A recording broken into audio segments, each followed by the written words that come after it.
Shalom. Giving all praise, honor, and glory to Heavenly Father's only begotten Son, Yahweh, Bahashem, Yahweh Shai, Bahashem Rakakwadash. Double honors to our apostles, elders, great millstone for teaching us His truth according to the Bible and rule well. And now Shalom, all the sincere argument throughout the four corners of the earth, pushing this truth through diligence and sincerity and in charity and no Shalom. To all you sincere followers, believers of Yahweh, Bahashem, Yahweh Shai, not just hearers of the word, but doers as well, you men, women, and children, are hopefully elect. Shalom. Not quite sure my title's lesson, but came across this this post here. Jimmy Graham. I remember watching him back in the day. He was pretty good at football and basketball. He played at Miami University, and this is part of his backdrop story, or I guess you want to call it. It says, my dad dropped me off at the doorstep of social services for $98. When I was a kid, I used to always think my worth was $98. I guess was kind of what I was worth when I was 9. And these curses hit our people hard. It hit Israel hard, man. And we're going to touch on it. We're going to...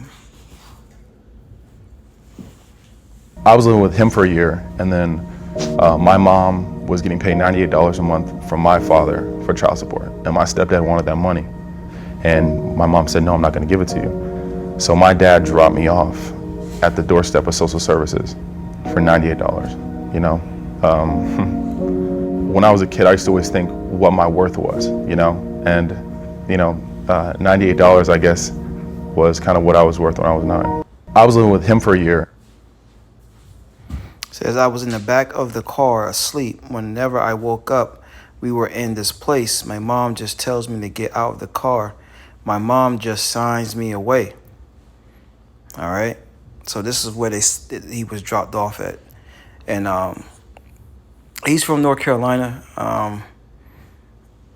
not too far from Raleigh. I forgot, but I remember it's not too far from him, maybe like an hour or some change, something like that. But yeah, we going. I was in the back of the car asleep. Whenever I woke up, we're in this place. My mom just tells me to get out of the car.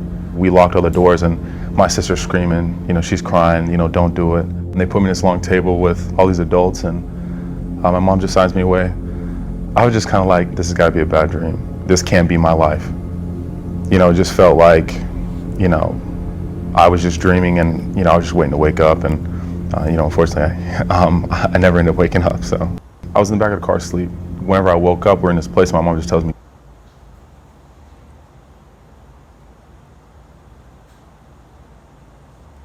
Finally, I just kind of broke down, and I was like, I'm scared that my mom put me back in the home.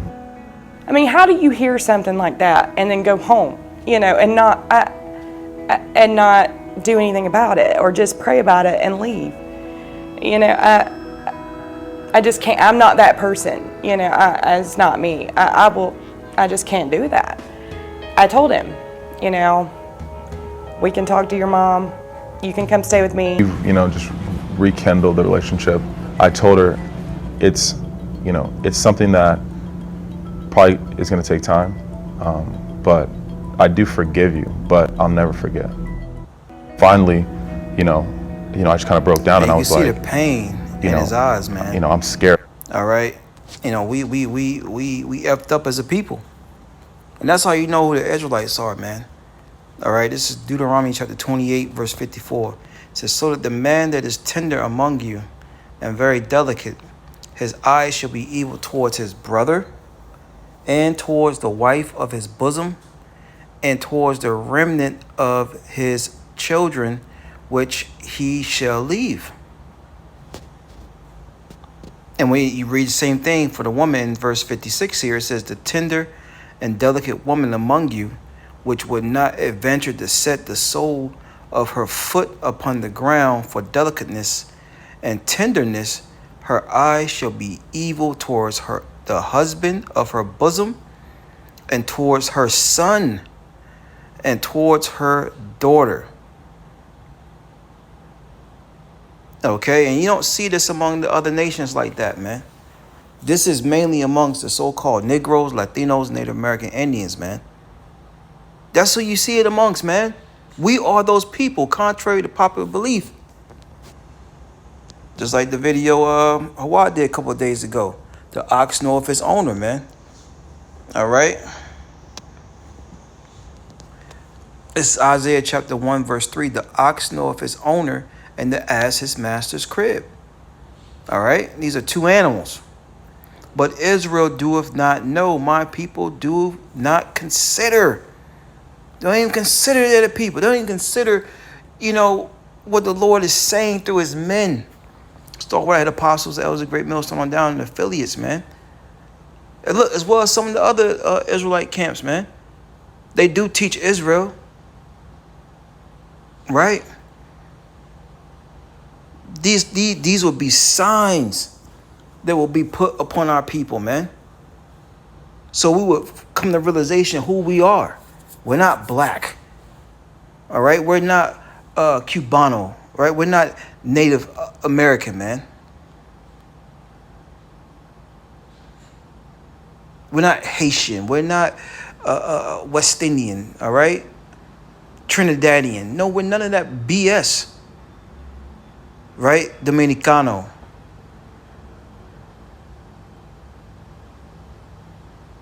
And you see this story right here. That's an Israelite. We are the Israelites, man.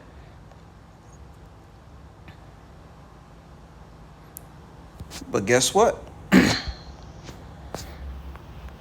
This is the last go round. Right? This is the last time we're going to have to ever feel. And it's crazy because, the Wadi Al Bashmi Al Shah, I had my parents. The Lord done, added to my parents in my life. And I'm grateful and thankful for that. And brothers and sisters that have their parents, like scriptures say, honor your father and your mother, man. All right? Because, a lot of Jakes didn't grow up with their parents, man. He felt like he was worth $98 because of the situation that happened between him, the father, the mother, and the stepfather, man. All right? So you may not have the best parents, at least that was present. Be thankful. This is Revelation 21:4. And Yahweh shall wipe away all tears. The tears that was on his eyes. He was tearing up talking about it, man. Remember the Lord said the Lord's going to punish Israel. Right? You only have I known all the families of the earth. Therefore I will punish you for your iniquities. And this is part of the punishment. And the nations played on it, man. But the Lord got something from them nations. We'll get that last. Revelation 21:4. And Yahweh shall wipe away all tears from their eyes. And there shall be no more deletion, right? No more death, neither sorrow nor crying, neither shall there be any more pain. For the former things are passed away. See, this is going to be like a night, a big nightmare going away, man. We're going to wake up to everlasting tears of joy in the kingdom, man. We don't have to worry about, being given up. Okay? Not knowing where our mothers are, our fathers are, our children are, our brothers and sisters. Separating the families. Okay? That's another reason why we fight and want to hurry up and get the hell up out of here, man. And why you should be fighting too. As an Israelite, so-called Negro, Latino, Native American, Indian, Israelite foreigners. Because that's what we do these lessons for. We do it for Israel. We do it to get the blood off our hands, and we want salvation first and foremost for ourselves. But it's to warn Israel and let Israel know the things that are coming, also the good things that are coming. The Bible has all the answers, man. And this whole system was part of forwarding the affliction of the Israelites, man. Esau kept his foot on our necks through the system that he built. It wouldn't have been as bad if the Esau, self-proclaimed so-called white man, haven't given our women liberty through these unrighteous laws and decrees, man. It would have been on some caveman shit for real, bopping women over the head and dragging them by their hair, and you're home, right? Do as I say.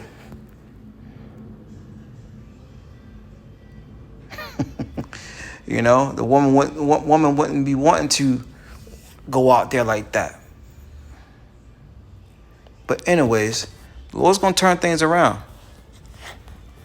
All right? The same thing we had to endure, they're going to have to do double. But this is Deuteronomy 30:7. It says, and the Lord, Yahweh Shema Shai, thy power will put all these curses upon thy enemies and on them that hate thee, which persecute thee. So they're going to know what it's like to go through loss of family members, right? They're going to know what it's like to be on the bottom of the barrel, cursing the city, cursing the field, all right? Curse everywhere you go.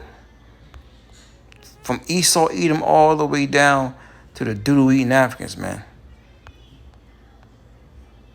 Right?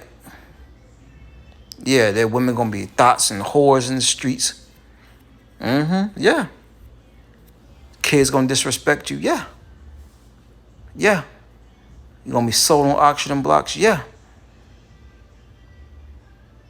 We're living in that time, man. But I just wanted to touch on that. You know, the curses hit us hard. Matter of fact, let me see if I might bring out one last one. Where is that at? There's a Baruch.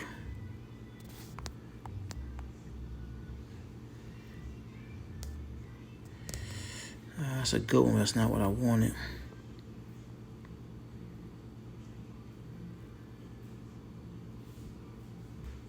Let me see here. Let me see if it's here. Yeah, it's Baruch 1:19. Since the day the Lord had brought our forefathers out of the land of Egypt, and unto this present day, we have been disobedient unto the Lord our power, and we have been negligent in not hearing his voice, up until this very day. All right, verse 20, it says, wherefore the evils cleave unto us, and the curse was the Lord appointed by Moses, his servant, at the time that he had brought our forefathers out of the land of Egypt, to give us a land that floweth with milk and honey, like as it is to see this day. Nevertheless, we have not hearkened unto the voice of the Lord our power, according unto all the words of the prophets, whom he sent unto us. See, the reason why we're going through these things is we didn't hearken to the prophets, which we were subject to go off anyway, but that's a whole nother story. Okay?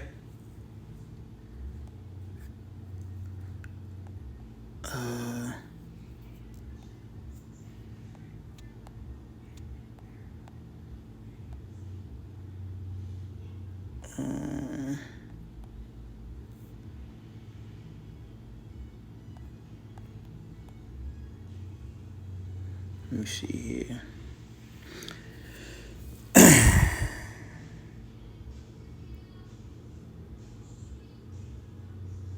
Yeah, this is the last verse, our last precept, Baruch 4:25. My children, suffer patiently the wrath that has come upon you from Yahweh, for thy enemy have persecuted thee, but shortly thou shalt see his destruction, and shalt tread upon his neck.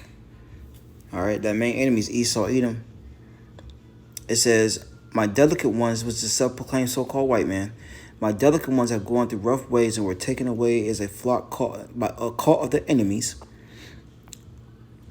Verse 27, be of good comfort, O my children, and cry unto Yahweh. That's what we're doing now.